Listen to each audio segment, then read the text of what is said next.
এবার এক বিরাট মাপের নেতাকে দেখাবো। আইএনটিটিউসি নেতা বলে কথা। দুই সিভিক ভলান্টিয়ারকে আটকে রেখে একেবারে হুমকি হুঁশিয়ারি।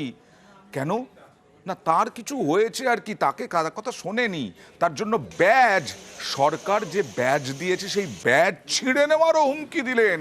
বাপরে বাপ, কত দাপট! দেখুন হুমকি দিচ্ছেন, দেখুন। তোমাকে চিনি না।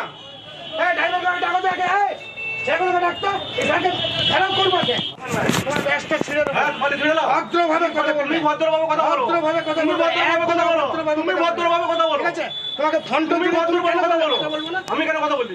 আমি তোমাকে চিনি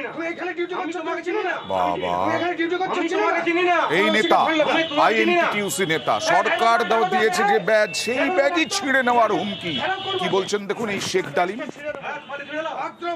ছবি তুলে একটা সিভিক, আমি স্ট্যান্ডের লোকাল ড্রাইভার, তা আমি পেশেন্ট নিয়ে এসেছি, আমি হয়তো হেলমেটটা নিতে পারি নাই, ও স্বীকার করেছে।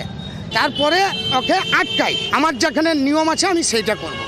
এইটাই হচ্ছে। আপনারা কি আটকে রেখেছিলেন? কোনো আটকানোর গল্প নেই। অভিযোগ করছে আপনারা না, সিভিককে কে আটকানো আছে? আপনারা দেখেন, ফুটেজ দেখেন যে কাকে সিভিককে আটকিন রেখেছি, এরকম তো কোনো নয়। তোমাদেরকে কোথায় আটকে রেখেছিল? কজনকে? দুজন। তোমরা কে সিভিক? কেন আটকে রাখলো কেন? ওই হেলমেট পরেনি বলে ছবি তুলেছে নাকি?